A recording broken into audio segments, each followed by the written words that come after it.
Hey folks, welcome back to the channel. I'm here with Marty Privette, who played with Dickie Betts in the 80s for 3 years. Yes. Is that right? Yes.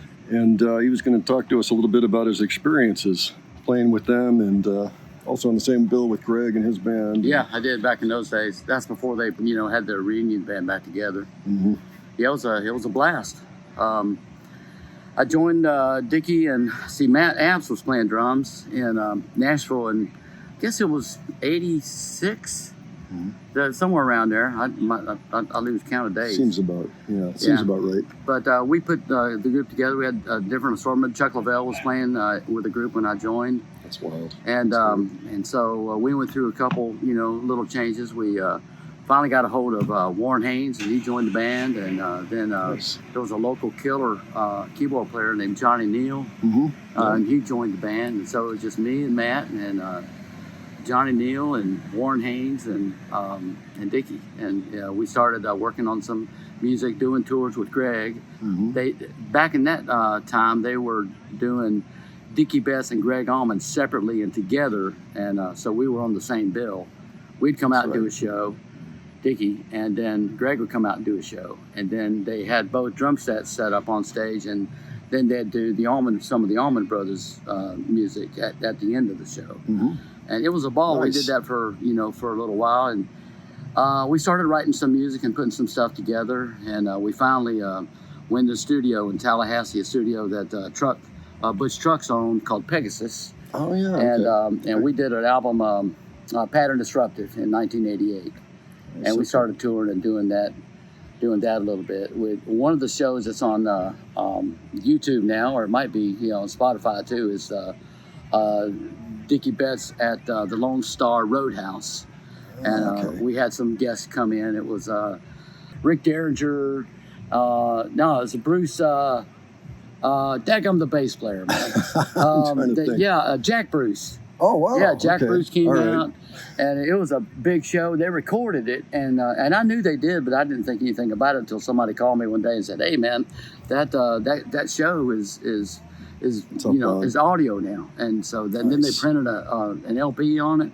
Oh nice. But it was a good time. And then of course Dickie and Gregg started getting stuff together. The label Epic Records was trying to put the Allman Brothers Band back together. Yeah. And that was when Alan Woody came into the picture. Okay. And he had been working with Artemis Pyle. Mm-hmm.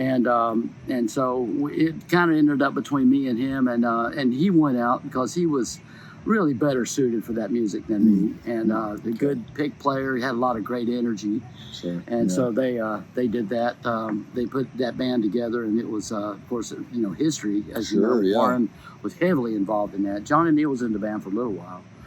Yeah. And then, of course, Warren and Alan Woody, got with Matt, and they put Government Mule together. Mule, yep, sure. And so they're, still, dadgum, I saw them not long ago. I was talking to them about how many records they recorded, over 160 tunes.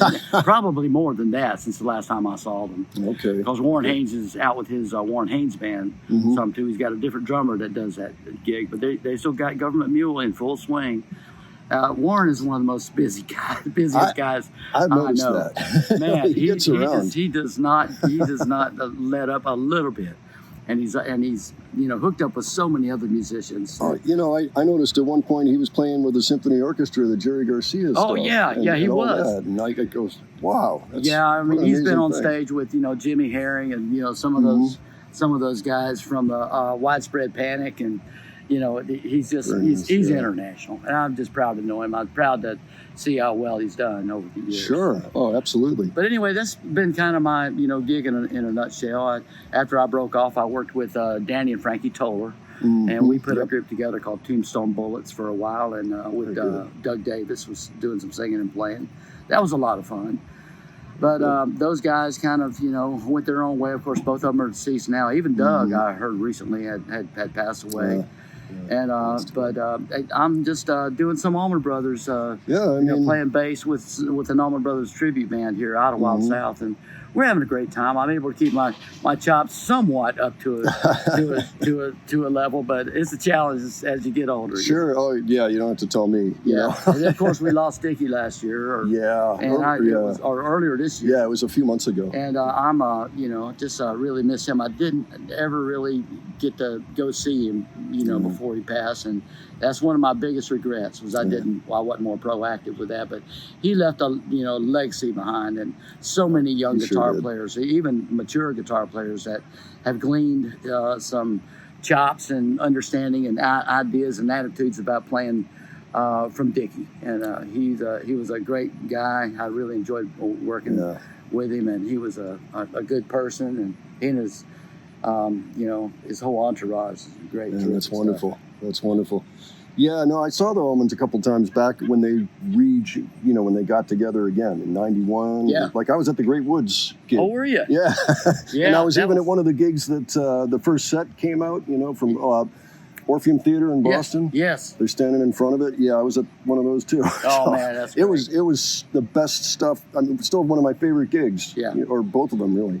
Yeah, it was a joy to see him just continue on to the next level. Yeah, absolutely. And I was really pleased to be a part of it, in the late '80s. Sure.